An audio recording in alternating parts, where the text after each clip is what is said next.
हम लोग ऑर्डर 20 पढ़ रहे थे सीपीसी का, जिसमें कि जजमेंट और डिक्री हम लोगों ने पढ़ा है ना। तो जजमेंट ऑलमोस्ट हम लोग का हो चुका है, अब हमको पढ़ना है डिक्री। आई थिंक सभी के पास डायरेक्ट होगा, क्योंकि मेरे फोन लैपटॉप से स्क्रीन शेयर का ऑप्शन का थोड़ा सा इशू आ रहा है। तो आप लोग अपना डायरेक्ट निकाल कर रखिए। ऑर्डर 20 में डिक्री के जो रूल्स हैं, जो ऑर्डर 20 रूल 6 से जो स्टार्ट होते हैं, देखिए इससे पहले जो भी चीजें हमने पढ़ी थी, किसी को उसमें कोई प्रॉब्लम है? जजमेंट से रिलेटेड 20 में रूल 1 से लेकर 5 तक हमने पढ़ा था। तो यहाँ पर जजमेंट और डिक्री का जब आप आंसर तैयार करते हैं तो आप इसमें ऑर्डर 20 को मेंशन करेंगे। ऑर्डर 20 के साथ सम केस लॉज, क्योंकि यहाँ पर इस प्रोसेस, एक पूरा का पूरा प्रोसेस बता दिया गया है कि अगर कोई फाइनल उसका हियरिंग हो जाता है, देन जो डिक्री होगा और जो जजमेंट होगा वो किस तरह से दिया जाएगा, है ना। तो यहाँ पर निर्णय और आज्ञप्ति, आज्ञप्ति शब्द बहुत ज्यादा मैटर करता है। प्रवीण याद रखिए, इसे नोट डाउन करिएगा हमेशा। आज्ञप्ति ही, आप आंसर जब लिखते हैं हिंदी में, तो आपको यहाँ पर ध्यान देना है कि आप वहां पर आज्ञप्ति ही लिखेंगे, ना कि डिक्री लिखेंगे। डिक्री एक इंग्लिश शब्द है। इसी तरह जजमेंट, निर्णय, आप निर्णय से रिलेटेड सारी चीजें लिखेंगे। तो यहाँ पर आदेश 20 में आज्ञप्ति और निर्णय से रिलेटेड एक पूरा प्रोसेस बताया है, और ये बहुत वास्ट है।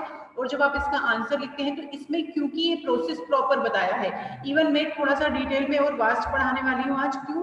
ताकि आप लोगों को सिविल केस में किस किस तरह की डिग्री दी जाती है, ये ऑर्डर 20 अगर आपने ठीक से पढ़ लिया तो आपको समझ में आ जाएगा। जैसे कि हम लोगों ने स्टार्टिंग में देखा था कि सिविल केस किस तरह के होते हैं, है ना, नेचर क्या होता है और किन किन मामलों में डिक्री दी जा सकती है। तो सिंपली हमें पता है कि भाई फैमिली कोर्ट से रिलेटेड जो मैटर्स होते हैं, प्रॉपर्टी से रिलेटेड होते हैं। अब यहाँ पर जैसे हम लोगों ने स्टार्टिंग में डिस्कस किया था कि फैमिली कोर्ट से रिलेटेड, तो जैसे मैरिज के लिए, तो मैरिज में अगर डिवोर्स हुआ है तो डिवोर्स की डिग्री, है ना, मेंटेनेंस, यहाँ पर इन सब चीजों की डिग्री अलग है। फिर अगर हम बात करें इमूवेबल प्रॉपर्टी की, तो इमूवेबल प्रॉपर्टी अगर है तो उसके लिए क्या होगा, उसकी डिग्री किस तरह से बनेगी, उन डिग्री में क्या क्या चीजें शामिल होंगी और उस डिग्री में कौन सी चीजें होनी कंपलसरी है। क्योंकि यहाँ पर जब कोई डिग्री होल्डर होता है तो उसमें देखिए, पहले भी मैंने बताया है, जैसे कि अगर हम मान लें कि डिग्री होल्डर जो है वो बहुत ही पावरफुल है। क्यों? क्योंकि वो डिक्री का एग्जीक्यूशन कराने का राइट उसी पर्सन का है। अगर उसमें किसी का नाम भी गलत है तो भी उसका राइट खत्म हो जाता है, इसलिए जरूरी हो जाता है कि उस व्यक्ति का नाम भी वहां पर शामिल हो। तो यहाँ पर डिक्री अपने आप में इतना मेजर पार्ट है कि जिस चीज को, मीन्स आपने कोर्ट से, जैसे कि हम लोगों ने कल ज्यूरिस्प्रूडेंस का जब लेक्चर लिया था तो हम लोगों ने सिविल जस्टिस को डिस्कस किया था, है ना।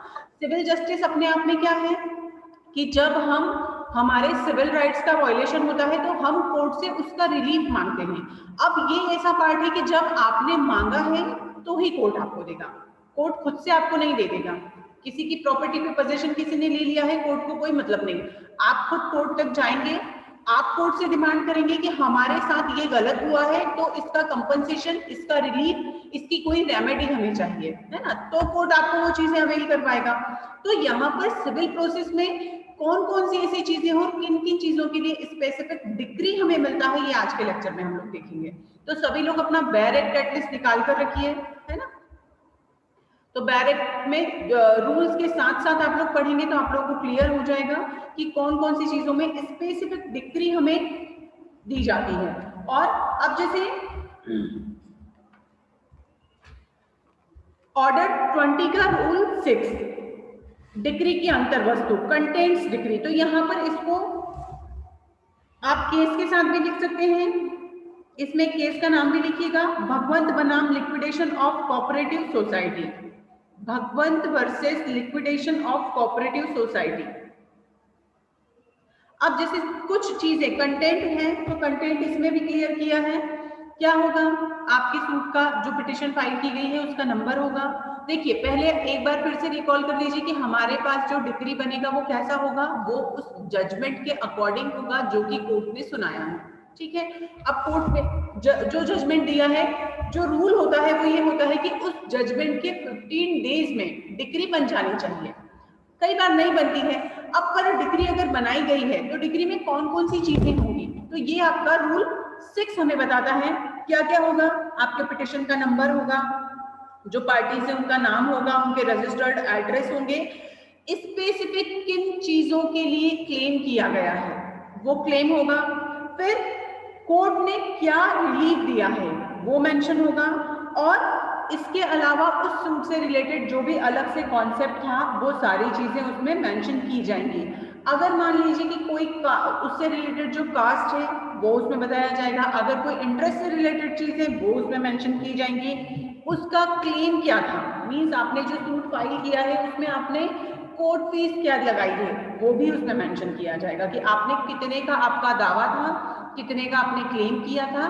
जैसे इसे प्रॉपर अगर सुनेंगे तो प्रवीण ध्यान से सुनना, वाद की संख्या, पक्षकारों के नाम, दावे की विशिष्टियां मींस उस क्लेम के specific orders, and relief means अनुतोष, है ना, कि आपने क्या डिमांड किया था। फिर उस बात से रिलेटेड उसका कंसेप्शन कि उसकी क्या अवधारणा थी, किस तरह का, किस नेचर का वो सूट है, और जो भी खर्च उसमें है वो सारे खर्च, किस तरह की प्रॉपर्टी है, मूवेबल है, इमूवेबल है वो भी, और उसके में अगर किसी तरह के और खर्च ऐड किए गए हैं तो वो भी, और अगर डिग्री जब बनती है तो उसमें उस न्यायाधीश जज के हस्ताक्षर, उनकी सील, कोर्ट का नाम, सब कुछ प्रॉपर होना चाहिए। अगर कुछ भी गलत होता है तो जब हम ऑर्डर 21 में उस डिग्री को एग्जीक्यूट कराने जाते हैं तो फिर वहां हमें प्रॉब्लम होता है ना।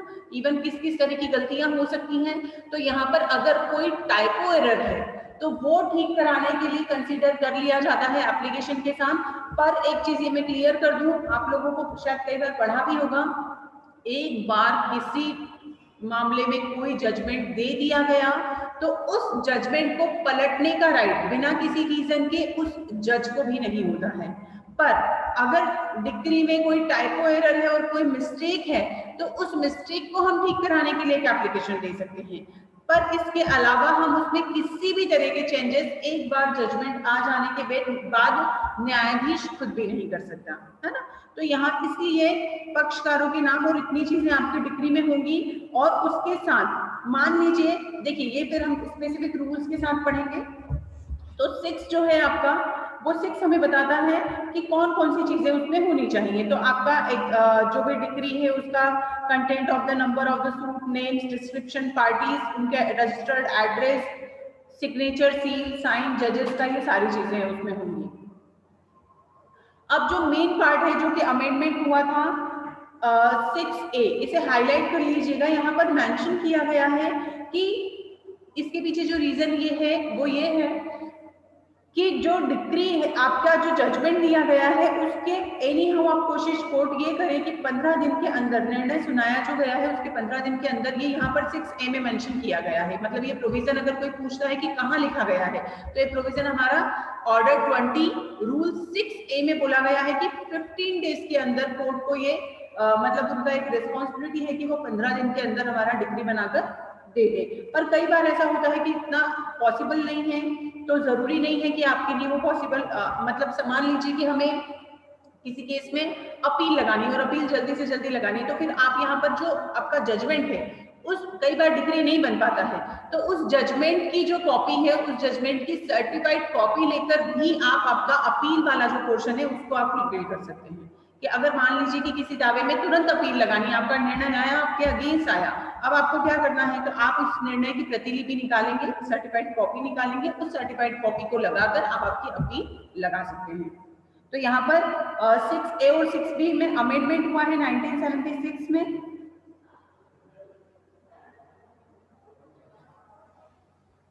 फिर डेट ऑफ द डिग्री, अब डेट ऑफ द डिग्री, अब जैसे मैंने क्या कहा कि भाई आपका मान लीजिए 1 तारीख को जजमेंट आया है और 15 तारीख को आपकी डिग्री बन जानी चाहिए, पर डिग्री में डेट क्या होगी, तो date of the decree shall bear the day on which the judgment was pronounced and when the जज has satisfied himself that the decree has been drawn up in accordance with the judgment, he shall sign the decree।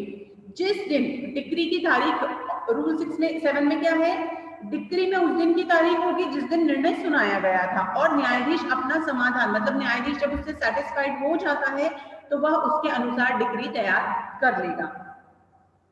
अब अगर मान लीजिए 8 में एक procedure ये होता है, मोस्टली ये होता है क्योंकि सिविल केसेस में आपका जजमेंट तो दे दिया गया, पर कई ऐसे रीजन होते हैं जैसे कि डिक्री के लिए डिक्री नहीं दिया गया, डिक्री बना नहीं है, डिले हुआ है और उसी बीच न्यायाधीश ने पद छोड़ दिया। प्रोसीजर वेयर जज has Venkat office before signing decree. अब जिस जज ने डिक्री पर साइन करना था, जजमेंट किसी और ने दिया है, डिक्री नहीं बना, उसी बीच जज का ट्रांसफर हो गया या पद रिक्त हो चुका है, उस कंडीशन में क्या करेंगे, तो जो भी आने वाला व्यक्ति होगा वो उस पर साइन करेगा। फिर most important part rule 9 highlight कर लिया करो जहां जहां आपको ऐसा लगता है। मैं जब कई बार ऐसा बोलती हूँ पढ़ाते पढ़ाते, क्योंकि इतने फ्लो में इतना ध्यान नहीं रहता है कि आपको मैं हर बार स्पेसिफिक मेंशन कर रहा हूँ। अब जैसे डिक्री रूल नंबर 9 जो है ये भी इंपॉर्टेंट है, decree for recovery of immovable property, क्योंकि यहाँ जब आप इस प्रॉपर ऑर्डर को पढ़ते हो तो आपको हर तरह की डिक्री के बारे में पढ़ने को मिलेगा, जो कि सबसे अच्छी चीज है कि यहाँ पर आप जान लेंगे कि किस किस तरह की डिक्री बनाई जाती है। अब जैसे मान लीजिए स्थावर संपत्ति, इसको लिख लीजिएगा प्रवीण। स्थावर संपत्ति का मतलब होता है इमूवेबल प्रॉपर्टी। स्थावर मतलब स्थायी, जो कि अपनी जगह से हिल नहीं सकती है ना। तो यहाँ पर क्योंकि स्पेसिफिक रिलीफ एक्ट हुआ, आपका लिमिटेशन हुआ, या हमारे जो ऐसे एक्ट हैं जिसमें कि ये चीजें मेंशन की गई हैं कि मूवेबल प्रॉपर्टी के लिए लिमिट क्या होगा, इमूवेबल प्रॉपर्टी के लिए लिमिटेशन क्या होंगे, और इनके लिए अलग से सूट चाहे आपका एक ही फाइल हो, बट यहाँ पर जो प्रोसीजर है उसके बाद कई बार अपील के लिए और इन तरह की चीजों के लिए अलग अलग टाइम पीरियड है। तो यहाँ मेंशन कर दिया गया है कि recovery for decree for recovery of immovable property, जहां पर कोई ऐसी चीज है जो आपकी प्रॉपर्टी है वो स्थावर है, मीन्स इमूवेबल है, वहां पर जब डिक्री बनाया जाएगा तो उसकी प्रॉपर जितनी भी चीजें हैं, जैसे कि उसका जो डिस्क्रिप्शन है उस प्रॉपर्टी का, वो सफिशिएंट होना चाहिए, और उसका आइडेंटिफिकेशन करना, जैसे मैंने आपको कहा था सूट में जब हमने पढ़ा था ऑर्डर 7 जब हम पढ़ रहे थे, तब मैंने आप लोगों को याद हो तो बताया था कि मान लीजिए कि अगर कोई इमूवेबल प्रॉपर्टी है, एक 100 बाय 100 का प्लॉट भी अगर है और वो डिस्प्यूटेड प्रॉपर्टी है, उसके लिए आपने कोई केस फाइल किया है, तो उसकी चारों दिशाओं का डिस्क्रिप्शन आपको उस सूट में करना होगा। ये शायद सभी को याद हो।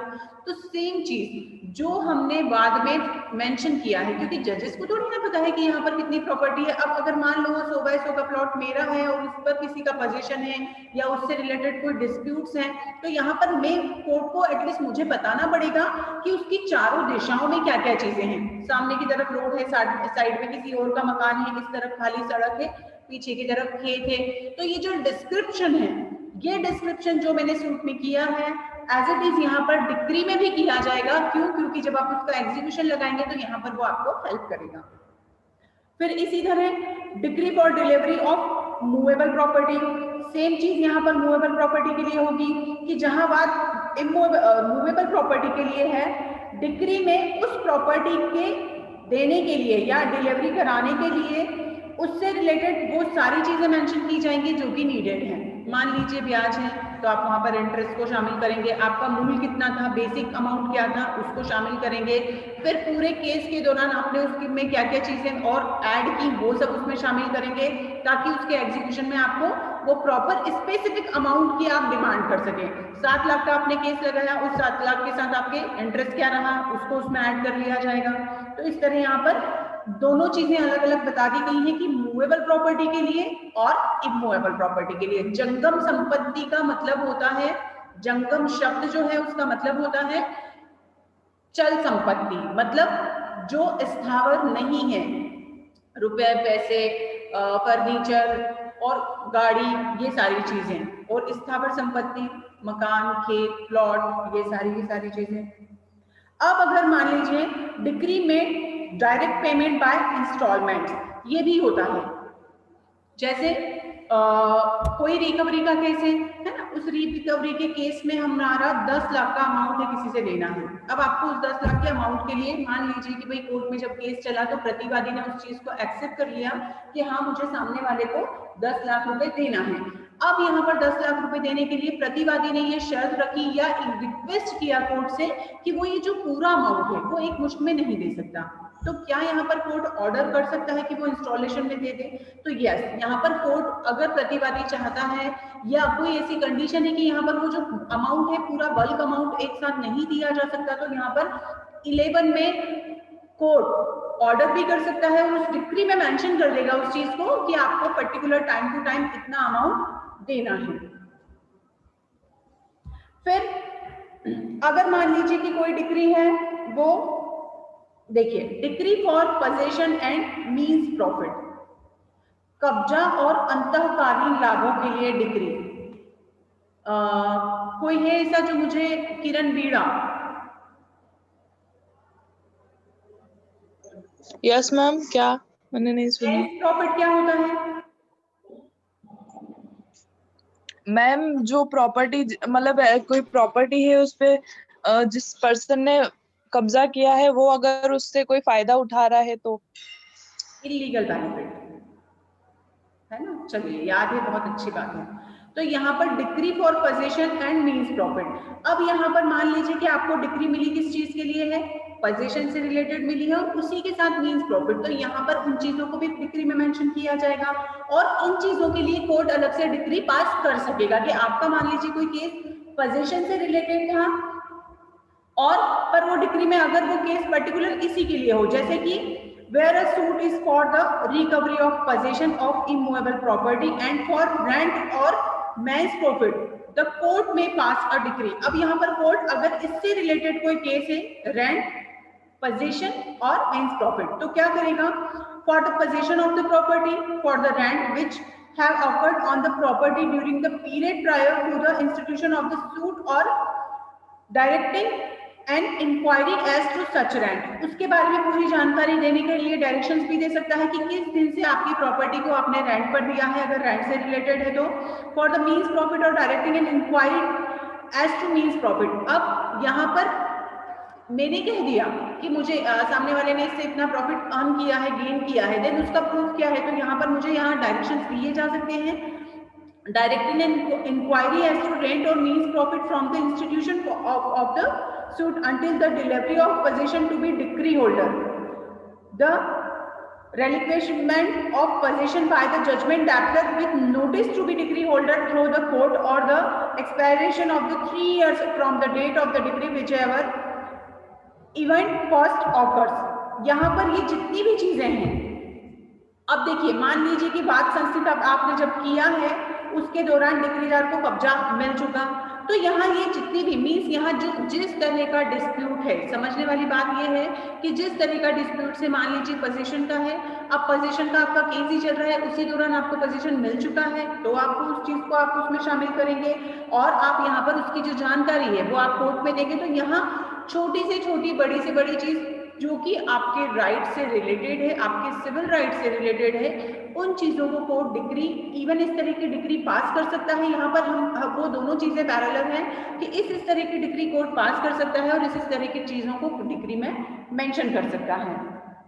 इसी तरह आपका 12A है, 12A भी सेम चीज है, decree for specific performance of contract for the sale और lease of immovable property. I will repeat, decree for specific performance of contract for the sale or lease of immovable property, स्थावर संपत्ति के विक्रय। देखिए, थोड़ा सा लैंग्वेज टफ जाता है, प्रवीण जो भी प्रफुल्ल हिंदी मीडियम के हैं, आप लोग बार बार मैं बोलती हूँ बैरिक लेकर बैठा करो, जो भी शब्द आपको टफ लगते हैं या तो तुरंत पूछा करो या फिर उनको अलग से लिख लिया करो। जैसे स्थावर संपत्ति के विक्रय मतलब क्या हुआ, इमूवेबल प्रॉपर्टी को अगर हम सेल करते हैं, मान लीजिए कोई प्लॉट है, उसे हमने बेचा है, या पट्टे की संविदा, पट्टे की संविदा क्या हुई, लीज के लिए जो कॉन्ट्रैक्ट हम करते हैं वो, उस मामले में अगर हमें स्पेसिफिक परफॉर्मेंस की डिक्री चाहिए। स्पेसिफिक परफॉर्मेंस क्या होता है, किसी को पता है क्या? यहाँ पर श्रद्धा निगम,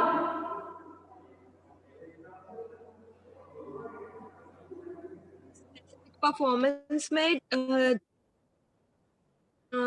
कंपनसेशन, जैसे किसी भी केस में कंपनसेशन देने का बोलते हैं या फिर पनिशमेंट मिलती है, उसके अलावा कोई स्पेसिफिक परफॉर्मेंस करने की डिमांड होती है पिटिशनर की और प्लेंटिफ की। हाँ, वेरी गुड। जैसे कि मान लीजिए कि किसी की पैतृक संपत्ति है ना, अब वो पैतृक संपत्ति हमारे लिए कैसी हुई, विशिष्ट हुई। विशिष्ट मतलब उसके लिए जो हमारा अटैचमेंट होगा वो कैसा होगा, ज्यादा होगा। तो अब उस संपत्ति को अगर कोई तोड़ता है या उसके साथ कुछ गलत करता है, या जैसे कि एक कॉन्ट्रैक्ट होते हैं ना आपके सिंगिंग के, डांस के, इस तरह के जो कॉन्ट्रैक्ट होते हैं जिसमें कि परफॉर्मर की परफॉर्मेंस मस्ट होती है, इस तरह के कॉन्ट्रैक्ट हुए। बट अब यहाँ पर हमारा जो मैटर है वो किससे रिलेटेड है, सिर्फ और सिर्फ स्पेसिफिक परफॉर्मेंस कहाँ, इमूवेबल प्रॉपर्टी की सेल और पट्टे से संबंधित। अब जब यहाँ पर आपने उसके लिए ऑलरेडी मेंशन कर दिया है कि यहाँ पर इस तरह का जो पार्ट है उसमें स्पेसिफिक परफॉर्मेंस, विशिष्ट अनुतोष, कि विशिष्ट अनुतोष से मतलब है कि कुछ चीजें ऐसी हैं जो न तो धन से उसकी पूर्ति की जा सकती है न किसी और तरीके से। मतलब यहाँ पर अगर मेंशन कर दिया गया है कि उस स्थावर संपत्ति के विक्रय के लिए, जैसे मैंने बोल दिया कि मेरा ये पैतृक मकान है, ये सिर्फ और सिर्फ पर्टिकुलर इन 4 लोगों को ही बेचा जाएगा, इसके सिवा और किसी को नहीं बेचा जा सकता। तो यहाँ पर वो 4 लोग ही फर्स्ट प्रायोरिटी पर होंगे, इसके सिवा और किसी को यहाँ पर शामिल नहीं किया जा सकता, क्योंकि यहाँ पर उस कॉन्ट्रैक्ट में क्या बोल दिया गया है, स्पेसिफिक मैंने कुछ रूल्स लगा दिए हैं। तो इसी तरह का लीज के लिए भी होता है कि आप स्पेसिफिक चीजें अगर उसमें मेंशन कर देते हैं कि नहीं, लीज पर हम सिर्फ और सिर्फ पर्टिकुलर टाइम के लिए देंगे, इससे ज्यादा अब वो लीज बढ़ाना भी चाहे तो हम उसमें डिनायल कर दें। स्पेसिफिक परफॉर्मेंस का आपका एक्ट भी अलग से ही है। तो यहाँ पर वो सारी चीजें, उसके लिए जब अलग से डिक्री बनाई जाएगी तो उसमें उन चीजों को कोर्ट मेंशन करेगा कि ये स्पेसिफिक परफॉर्मेंस से रिलेटेड है, ताकि उसके एग्जीक्यूशन में उन चीजों को हाईलाइट किया जा सके। फिर इसी तरह डिक्री इन एडमिनिस्ट्रेशन सूट, जहां बात किसी संपत्ति के लेखा के लिए न्यायालय की डिक्री के अधीन उनके सम्यक प्रशासन के लिए है, वहां न्यायालय अंतिम डिक्री पारित करने के पूर्व ऐसे लेखाओं के लिए जाने और जांचों के लिए जाने का आदेश देने वाली है, और ऐसे अन्य निर्देश देने वाले जो न्यायालय ठीक समझे प्रारंभिक डिक्री पास करेगा। अब जहां पर मान लीजिए कि प्रशासन से संबंधित कोई बात है, कई बार लगाया जाता है डायरेक्ट प्रशासन पर जो सिविल सूट फाइल किए जाते हैं, तो उसमें यहाँ पर डिक्री फाइनल ना होकर पहले कौन सी दी जाएगी, प्रारंभिक डिक्री दी जाएगी, प्राइमरी डिक्री दी जाएगी, ताकि यहाँ पर उससे रिलेटेड जो भी इंक्वायरीज हैं उन्हें कंफर्म किया जा सके और उनके बारे में पूरी जानकारी ली जा सके। इसी तरह प्रियम्पशन सूट, अगर किसी तरह का 14 जो आपका है डिक्री इन प्रियम्पशन सूट, जहां पर न्यायालय किसी विशिष्ट विक्रय के बारे में शुफा के दावे की डिक्री लेता है और क्रय धन ऐसे न्यायालय में जमा नहीं किया गया है वहां पर डिक्री, तो यहाँ पर शुफा का अधिकार की प्रायोरिटी किसको हो, शुफा का जो प्रियम्पशन का जो राइट होता है, तो यहाँ पर ऐसे दिन, अब इसमें भी अगर डिक्री शुफा के अधिकारों की है, प्रियम्पशन का दावा जहां पर किया जाता है, तो यहाँ पर स्पेसिफिक चीजें उनमें मेंशन की जाएंगी कि किस दिन उन चीजों को, जैसे कि सेल परचेज का ही मान लीजिए कि कोई स्थावर संपत्ति ही है, उसके क्रय से संबंधित कोई दावा है, प्रियम्पशन का है, मीन्स शुफा का दावा है किसी डिक्री के लिए, तो यहाँ पर आप उसके क्रय की जो जानकारी है वो आप बताएंगे। यहाँ पर कोर्ट यह निर्देश देगा कि उसमें जितने भी खर्च होते हैं उन खर्चों को शामिल किया जाएगा, और अगर मान लीजिए कि कोई स्पेसिफिक प्रतिदावा हम लोगों ने जैसे पढ़ा था, तो प्रतिदावे से रिलेटेड कोई चीज आ जाती है तो उसको भी यहाँ पर स्पेसिफिक शामिल किया जाएगा। प्रतिदावा, काउंटर क्लेम, याद है ना सभी को, तो काउंटर क्लेम से रिलेटेड ऑर्डर एक्ट में हमने पढ़ा था, अगर याद हो तो, और नहीं याद आया है तो फिर से एक बार उसे पढ़ लीजिएगा। तो यहाँ पर काउंटर क्लेम से रिलेटेड अगर कोई चीज है या कोई विरोधी दावे हैं, मतलब कि आपके क्लेम डिस्प्यूटेड हैं, तो उन चीजों को भी यहाँ पर उसमें मेंशन किया जाएगा, और इससे रिलेटेड डिग्री जब बनाई जाएगी तो यहाँ शुफा से रिलेटेड या प्रियम्पशन से रिलेटेड जितनी भी चीजें स्पेसिफिक हैं, चाहे वो डिस्प्यूट्स मैटर हैं, चाहे वो काउंटर क्लेम है, चाहे वो खर्चे हैं, चाहे वो आपका सेल परचेज का डीड है, उसमें कोई अगर किसी तरह का इशू है, तो इन सभी चीजों को उसमें मेंशन किया जाएगा।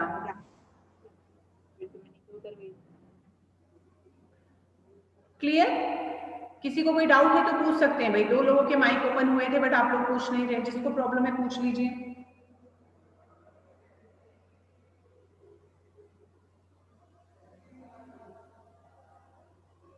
चलिए नेक्स्ट आपका है decree in suit for dissolution of partnership, जहां पर देखिए, जहां तक बात भागीदारी का विघटन क्या होता है प्रवीण पटेल, भागीदारी का विघटन, ये शब्द है, सिर्फ मुझे शब्द का मीनिंग चाहिए।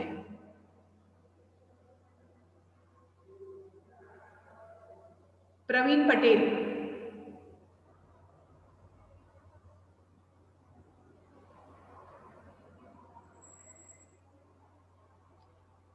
नहीं पता?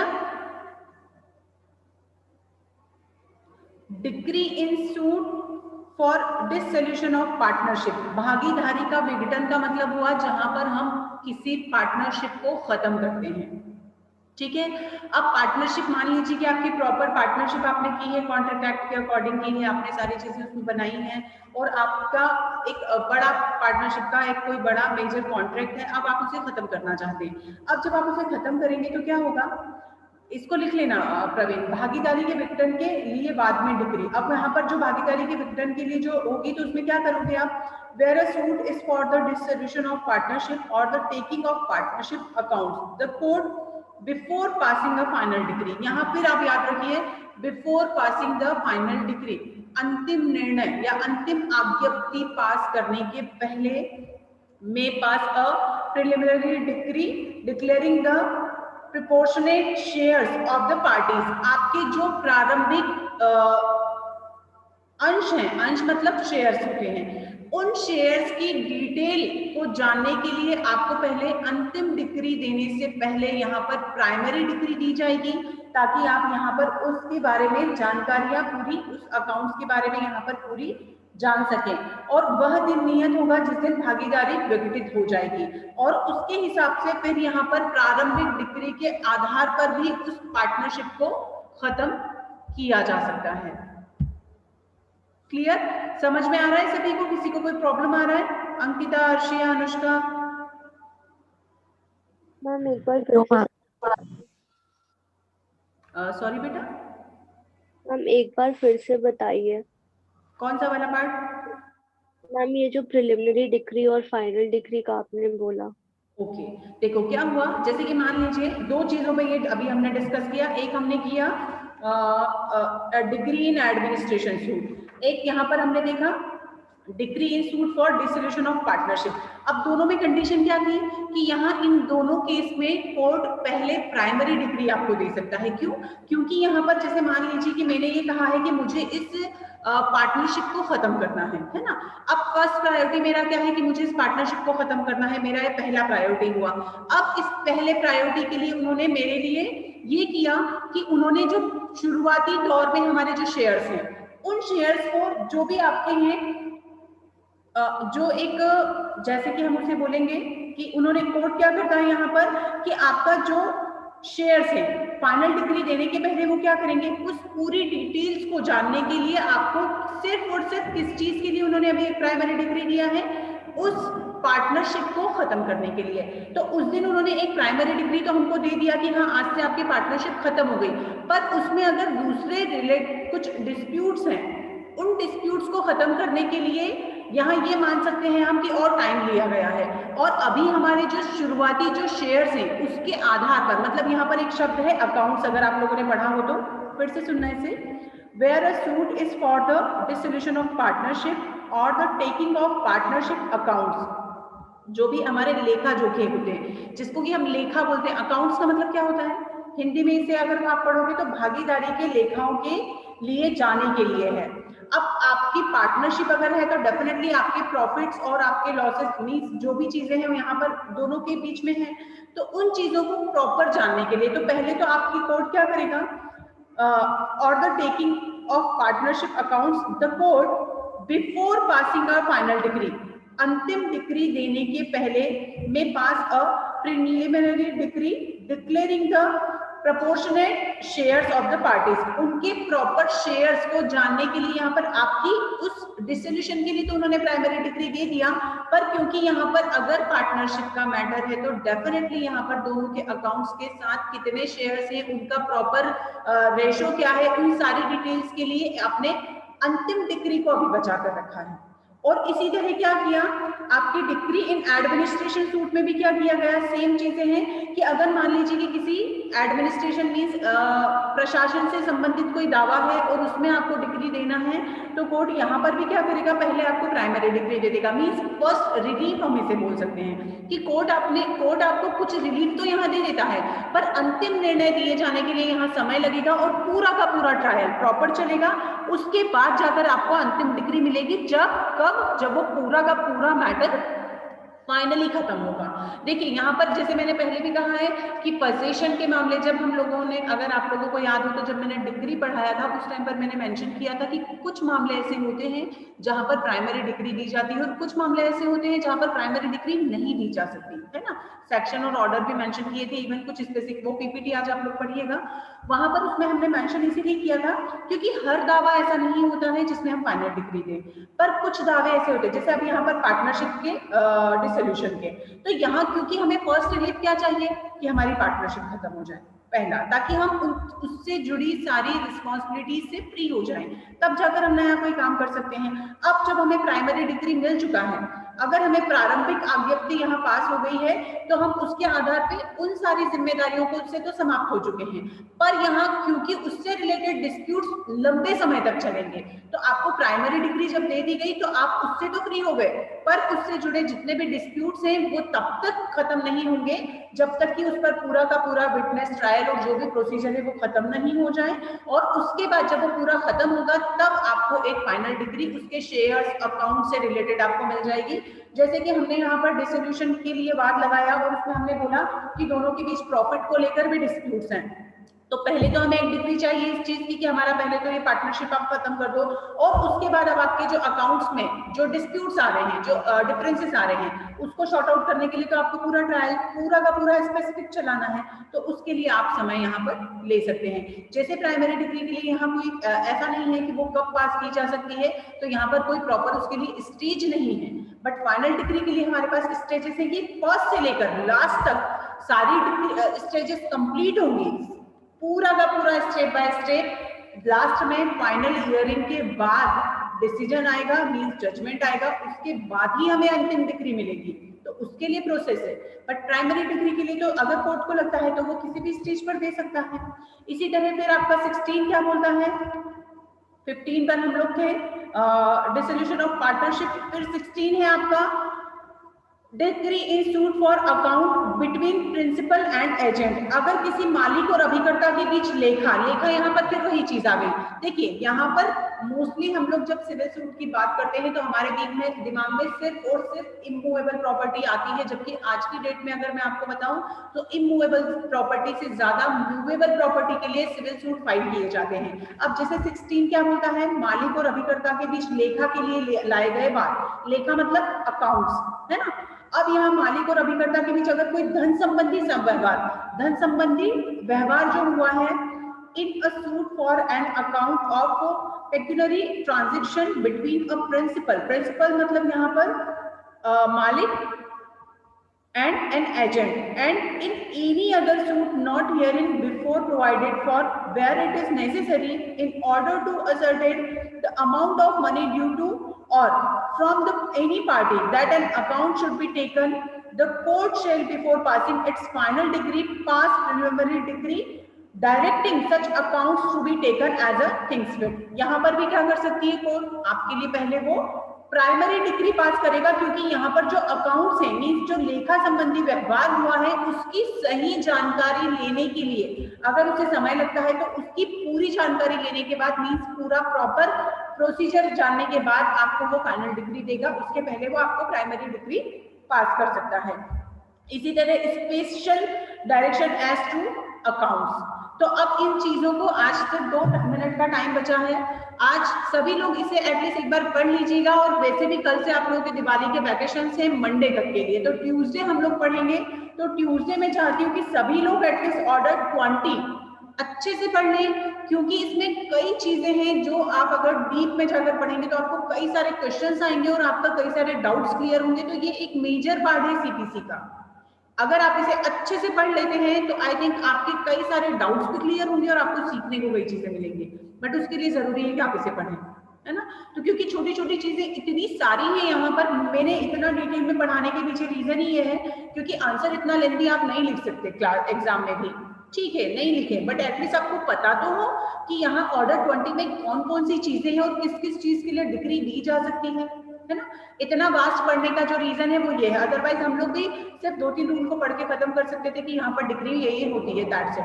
बट नहीं, आप लोग डिटेल में थोड़ा सा पढ़ेंगे ताकि आप लोगों को यहाँ नॉलेज मिले कि डिग्री में प्राइमरी डिग्री, फाइनल डिग्री और स्पेसिफिक किन किन मामलों में किस किस तरह की डिग्री कोड पास कर सकती है। ठीक है, तो ऑर्डर 20 सभी लोगों को पढ़ना है। इसलिए पढ़ना है क्योंकि ये आपके लिए जरूरी है। एग्जाम में तो आप जजमेंट और डिग्री का क्वेश्चन और आंसर आराम से लिख सकते हैं, पर यहाँ आपकी जानकारी के लिए ये चीज बहुत जरूरी है कि डिटेल में आप लोग पढ़ें और आप जाने कि एग्जैक्टली होता क्या है डिग्री के लिए, है ना। चलिए, टाइम हो चुका है। मैंने पॉलिटिकल साइंस का वो दिया है असाइनमेंट, तो 20 तक का डेट है आपके पास। सभी लोग असाइनमेंट टेस्ट के लिए अवेयर रहिए और अटेंडेंस के लिए आपके मार्क्स जाने शुरू हो गए हैं और आपके मार्क्स इन्हीं पर बेस्ड रहेंगे कि आप लोग कितने असाइनमेंट देते हैं, कितने टेस्ट देते हैं और क्लास में कितने लोग रेगुलर हैं। ठीक है, थैंक यू।